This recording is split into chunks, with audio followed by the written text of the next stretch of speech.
Part 5. Huwag muna ngayon, anak. Hintayin nating gumaling ka, mariing tutol ni Lorena. Napalis ang ngiti ng binata. Humigpit ang pagkakahawak nito sa kutsara. Ano ba ang gusto niong mangyari sa akin, ma, mabaliw? Namumurong tanong ni Hunter sa ina. Namutla ang ginang. No, I'm just worried for your condition and also for Sabrina. Marahas na tumayo si Hunter. Are you saying that I can't handle a relationship and a woman? Nakataas ang boses na sabi ni Hunter. Hunter saway rito ng ama. And you, Dad, ikinakahiya mo ako sa madla. That's not true. Saad na rin ng Ginoo. Tumayo na si Lorena at pinakalma ang anak. Calm down, son. I'm not against you and Sabrina. I'm just concerned since you're not healed yet, anito sa anak. Natulala si Sabrina. Hindi siya sanay na may nagtatalo sa harap ng pagkain. Mabuti na lang kumalma na si Hunter. Payapa na rin silang kumain. 2 linggo ang lumipas. Naging abala si Sabrina sa paperwork at palagi ring umaalis si Hunter kaya bihira na silang nagkasama sa labas. Mabuti na lang nakaalalay ang ina nito sa bawat business transaction nito kaya hindi siya nag-alala. Sinusunod naman ng binata ang proper medication at wala itong absent sa sesyon nito sa doktor. Ang kaso, wala pa ring katiyakan kung kailan ito gagaling. Linggo ng gabi ay dumalo siya sa wedding celebration ni Samantha. Hindi siya nakadalaw sa seremonya dahil tinambakan siya ng trabaho. Nakilala rin niya sa wakas ang asawa ni Sabrina na si Acer San Diego. Ginanap sa hotel ang handaan at late na siya. Kaunti na lang ang mga bisita. You're late, sis, sabi ni Samantha nang salubungin siya nito sa bulwagan. Simple lang ng damit nito pero ang ganda. Naroon din ang pamilya ni Acer at mga kaibigan. May mga nolasing na rin. Hi, Sabrina. Nakangiting bati sa kanya ni Acer. Ang gwapo pala talaga nito. Pero para sa kanya, mas gwapo si Hunter. Hello, Doc. Congratulations sa inyong dalawa. Bati niya rin. Kinamayan pa siya nito. Inakbayan nito si Samantha. Thanks. Naikwento ka sa akin ng ate mo. May similarity nga kayo, anito? Oo nga, marami rin ang nagsabi, sabi niya. Halika na, inihanda ko na ang food mo, ani ni Sab. Hinayla siya nito patungo sa round table malapit sa entablado. Iniwan na sila roon ni Acer. Sorry, late na ako, aniya. Pinapapak niya ang baked macaroni. Okay lang. Alam ko namang busy ka, eh. Oo, ang dami kasing trabaho sa office. Kumusta naman sa'yo si Hunter? Bumuntong hininga siya. Okay naman kami, turan niya. Kayo, what do you mean? Curious nitong tanong. Hindi niya alam kung paano magtapat kay Samantha. Walang formal na panliligaw si Hunter sa kanya, pero tila pareho silang nag-assume na magkasintahan na sila. Hindi rin niya masabi na pangmatagalan na iyon dahil sa kondisyon ni Hunter. Pero masaya siya sa relasyon nila. Lalong lumalim damdamin niya para sa binata. Hindi ko alam kung ano ang itawag sa relasyon namin ni Hunter, amuse niyang turan. Don't say, may nangyayari na sa inyo. Pulalas ni Samantha. Oo pero nagsisimula pa lang kaming masanay sa isa't isa. Oh my God. Nanlaki ang mga mata ni Samantha. Pumigay ka sa kanya. Hindi makapaniwalang gagad nito. Gusto ko si Hunter, ate. Naniniwala ako na magiging maayos. Ang relasyon namin kahit bumalik ang alaala niya. Nababasa niya ang takot sa mukha ni Samantha. Mamaya ay biglang tumunog ang kanyang cellphone na nasa kanyang bag. Dagli niya itong sinagot nang malamang si Hunter ang tumatawag. Nagpaalam pa siya kay Samantha. Hello, sagot niya. Naroon na siya sa palikuran. Maingay kasi sa bulwagan. Where are you? Wala ka sa bahay ninyo, matigas ang tinig na tanong nito. Nandito ako sa Don Conrad Grand Hotel. Inimbita ako ni Samantha sa kasal niya, tugon niya. I'll go there to pick you up. Lumabas ka na, sabi nito saka pinutol ang linya. Hindi pa siya tapos kumain ay nagpaalam na siya kay Samantha. Wala naman itong magawa. May 1 oras siyang naghintay sa parking lot ng hotel bago dumating si Hunter Lulan ng abuhing Cadillac. Kaagad siyang sumakay nang buksan nito ang pinto sa passenger seat. Nagulat siya nang kaagad siya nitong sinugod ng pangahas na halik sa bibig. Hinatak pa siya nito palapit dito. Nasabik din siya sa halik nito kaya kaagad siyang tumugon. Ang bilis siyang ginupo ng init lalo nang hubugin nito ang dibdib niya. Maya-maya ay bigla itong tumigil. Naipark nito sa garahe, ang sasakyan saka siya niyayang lumabas. Sa halip na umuwi ay pumasok sila sa hotel. Kumuha ng isang kwarto si Hunter para sa kanila. Pagdating sa binayrang hotel suite at muli siya nitong sinugod ng halik at isinandal sa kasasarang pinto. Hindi siya nakahuma sa malilikot nitong kamay na mabilis hinuhubad ang kanyang kasuotan. Kinuberan din niya ito habang hindi naghihiwalay ang kanilang mga labi. Nang pareho na silang hubad ay walang laro-laro, kaagad siya nitong inangkin.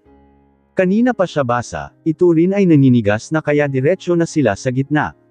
Masakit pa rin ang pagpasok nito pero saglit lang. They both felt lost and missed the heat of their body so they ended having a rough time. Pero sa ikalawang pagkakataon ay naging mapusok ang kanilang mga galaw. Nakahiga na siya sa kama habang tinatamasa, ang sarap ng paglisap nito sa kanyang pagkababae. Ang tagal nitong nakasubsob sa kanyang kaangkinan kaya halos mamuti ang mga mata niya sa kaligayahan. Hindi nagtagal ay natuto rin siya. Nahibang siya sa ginagawa at halos ayaw na niyang tumigil. Sinabayan pa siya ni Hunter sa pagulos. Hindi siya tumigil sa pag-indayog sa kandungan nito hanggang sa makarating siya sa tugatog. Pinatalikod naman siya nito padapa at muling inangkin buhat sa kanyang likuran. Walang panat sa paglayan ng mga daing ang kanyang bibig. Sumubsob na ang mukha niya sa sahig dahil idiniin nito ang ulo niya habang gapos ang mga kamay niya sa likuran. Maya-maya ay pinaharap na siya nito paarap at muling inangkin. Lalo itong bumilis at naging marahas. Alam niyang malapit na ito dahil halos ayaw nitong tumigil. Muli rin siyang inalipin ng bayolenteng init kasabay ng labis na pagyanig ng kanyang katawan.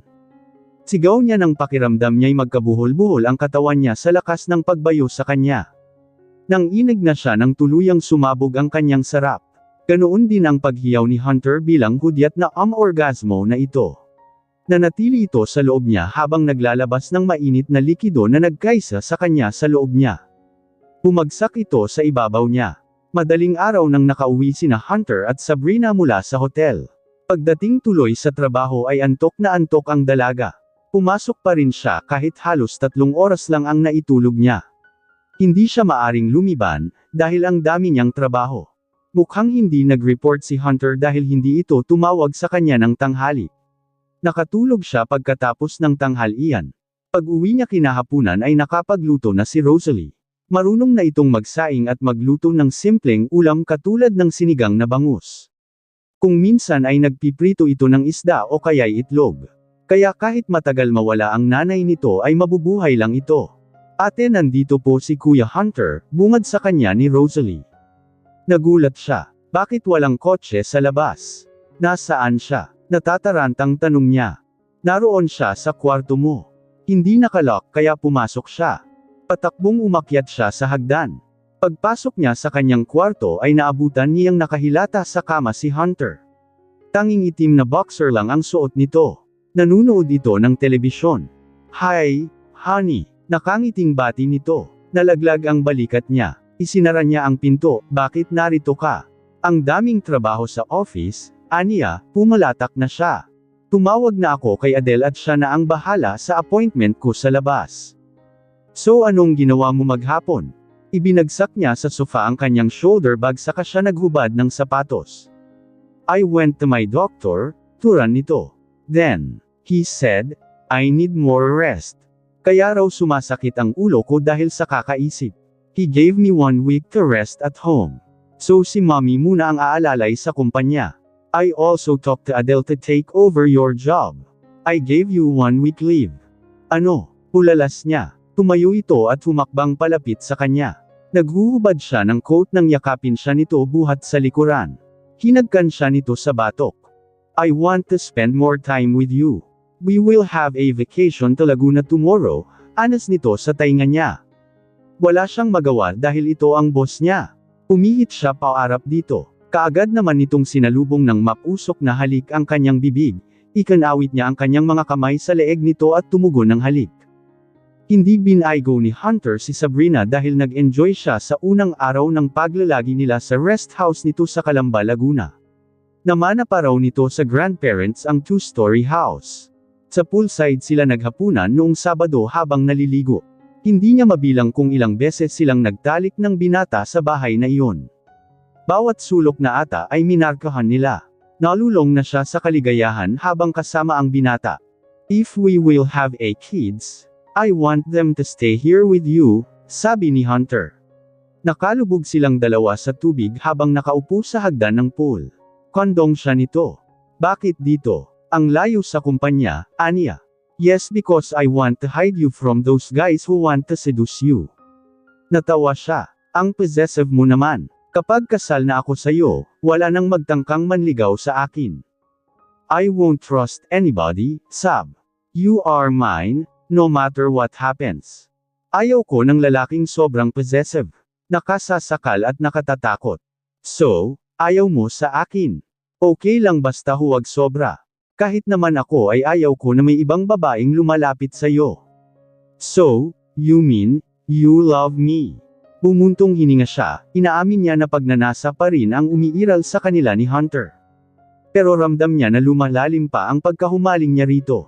Hindi magtatagal ay magiging payak ang pagmamahal na iyon. I'm just learning to love you, Hunter.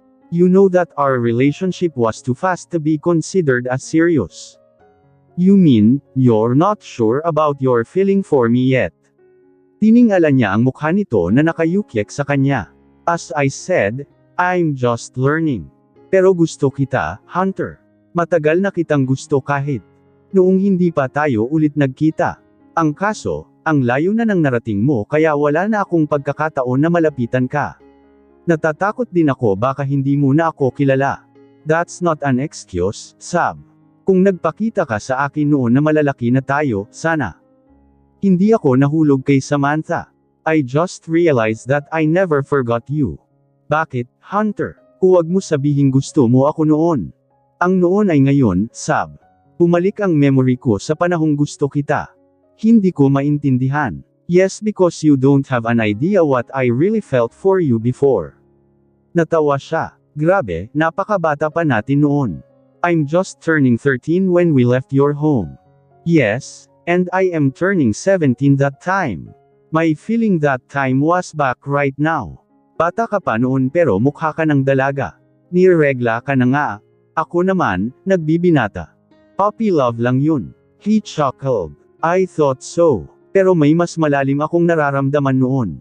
Tinuwanan lang niya ito. Nang may maalala ay kaagad siyang nagseryoso. Hindi man magandang isipin pero iginiit niya na nagbibiro lang noon si Hunter. Tulog siya noong pumasok si Hunter sa inuukupang kwarto nila ng nanay niya sa bahay ng mga ito. Nagising siya dahil hinalikan siya nito sa bibig at sinampahan. Mabuti dumating ang mommy nito noon at binulabog sila. Naalimpungatan pa siya kasi galit na galit ang mommy nito. Tinuwanan lang ni Hunter ang ina kahit seryoso. Hunter, saad niya. Ipinatong nito ang baba sa kanyang ulo. Joke lang ba ang sinabi mo noon na may naka-make love ka at the age of 15? Matagal na tumahimik ang binata. Hindi niya iyon nakalimutan. Aksidente kasi nila noong nahuli ang driver ng mga ito na may Catholic sa loob ng van, tapos nagkwento si Hunter na nasubukan na nito yun noong nasa US ito bago umuwi ng bansa. Hindi ko maalala. Sana biro mo lang yun, sabi niya. Huwag mo nang isipin yun. Wala naman yung kwenta. Maligo na tayo. Tumili siya nang itulak siya nito sa tubig. Nagharutan sila sa tubig. Sa mga sumunod na araw ay panay ang gala ni Sabrina at Hunter sa mga tourist spot ng Laguna at Batangas. Iyon na ata ang pinakamasayang nangyari sa buhay ni Sabrina. Halos ayaw na niyang matapos ang mga sandaling kapiling niya ang binata. Isang linggo pagkatapos ng bakasyon ni Sabrina at Hunter ay napadalas ang pagliban ni Sabrina sa trabaho. Palagi kasing masama ang pakiramdam niya. Palagi siyang nahihilo at nasusuka. Noong Lunes ay pumasok na siya dahil panay ang tawag ni Adele. Nasa Florida kasi si Hunter kasama ng mommy nito, para sa importanteng meeting ng ibang business ng mga ito roon. Hindi naman daw magtatagal ang mga ito. Dahil wala si Hunter, siya, ang sumama sa grupo ni Bernard sa pagbisita sa mga proyekto at representative na rin sa meeting kasama ang mga kliyente. Inabot ng alas 5 ng hapon ang meeting sa Rizal Project. Mabuti na lang may sariling kotse si Bernard. Pauwi na sila ng Makati nang abutan sila ng matinding traffic.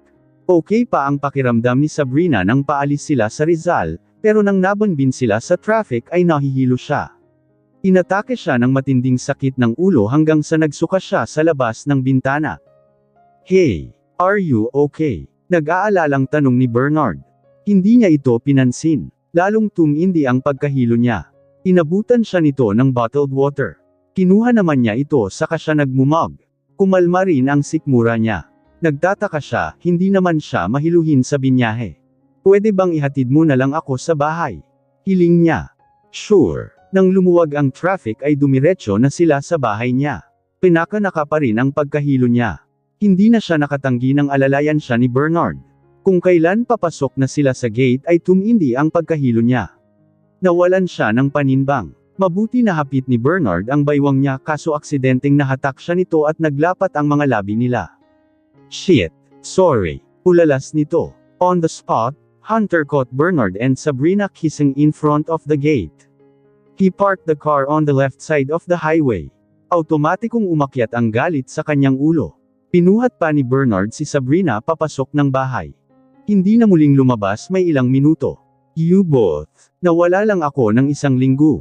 Gigil na saad niya. Pababa na siya ng kotse nang tumunog ang kanyang cellphone. Ang mommy na naman niya ito. Kara-rating lang kasi nila mula Florida ay dumiretso siya sa opisina. Pero wala si Sabrina kaya nagtungo siya roon. Sinagot niya ang kanyang ina. "Mom, Anya, where are you? Mr. Nuevo waiting for you at the hotel right now," palatak ng kanyang ina. "I can't meet him now." May importante pa bayang si Sabrina? "Magkikita rin naman kayo bukas. Last chance na ito na makakausap mo si Mr. Nuevo. Malaking project ito, anak." "I don't care, Mom." Ibinaba niya ang cellphone. Ngunit palabas pa lang siya ay nakasakay na sa kotse nito si Bernard at pinasibad. Nang gagalaiti siya, gustong-gusto na niyang bugbugin ang walang hiyang iyon. Sarado na ang gate. Inalipin na siya ng galit. Nanginginig siya. Sa halip na sugurin si Sabrina ay minabuti niyang umalis. Saka na niya ito kukumprontahin. Hindi na niya matiis ang panginginig ng mga kalamnan niya, lalo nang hindi sinasagot ng dalaga ang tawag niya. Hindi siya umuwi sa bahay nila. Sa hotel siya tumuloy at nilunod ang sarili sa alak. Ito lang ang paraang alam niya upang kumalma siya. Hindi na naman nakapasok sa opisina si Sabrina. Nagpasama siya sa tita Maylin niya sa ospital para magpakonsulta. Iniisip niya baka anemic na siya.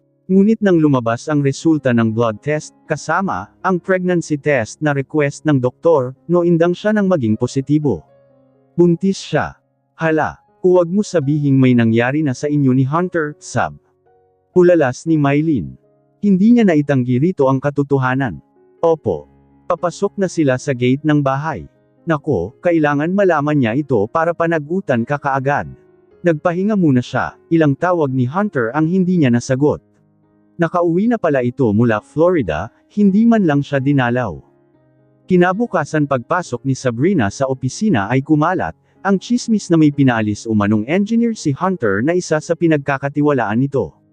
Hindi makapaniwala ang ibang staff. Hindi na sana siya nakiusyoso pero narinig niya ang kanyang pangalan. Nag-awit pa siya sa tsismis. Si Adele lang naman ang nakaalam na may relasyon sila ni Hunter. Noindang siya nang marinig na si Bernard ang pinatanggal ni Hunter. Bakit ganun? Kaibigan nito si Bernard at may hawak sa malaking project nila sa Rizal. Matino naman magtrabaho yung tao. Dahil daw sa pagkawala ni Bernard ay nagulo ang operasyon ng project. Kapapasok pa lamang niya sa opisina niya ay tinawag na siya ni Adele. Sinabi nito na kailangan niyang pumunta sa office of the CEO. Kinakabahan siya na nasa sabik ng maisip na hinihintay na siya ni Hunter. Pagpasok niya sa opisina nito ay nasorpresa siya ng si Madam Lorena, ang nakaluklok sa tapat ng lamesa ng binata. "Magandang umaga po, ma'am." Bati niya rito. "Magandang umaga naman sa iyo, iha.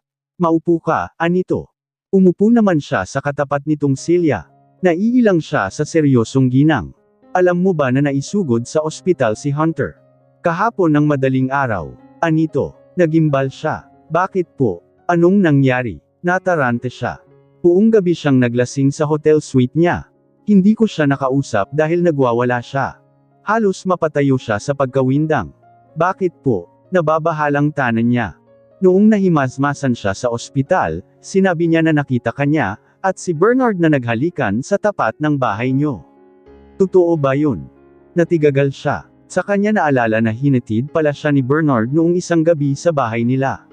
Hilong-hilo na siya noon at naalala niya na aksidenteng naglapat ang mga labi nila ng lalaki. Pero wala iyong mali siya. Nagmalasakit lang si Bernard.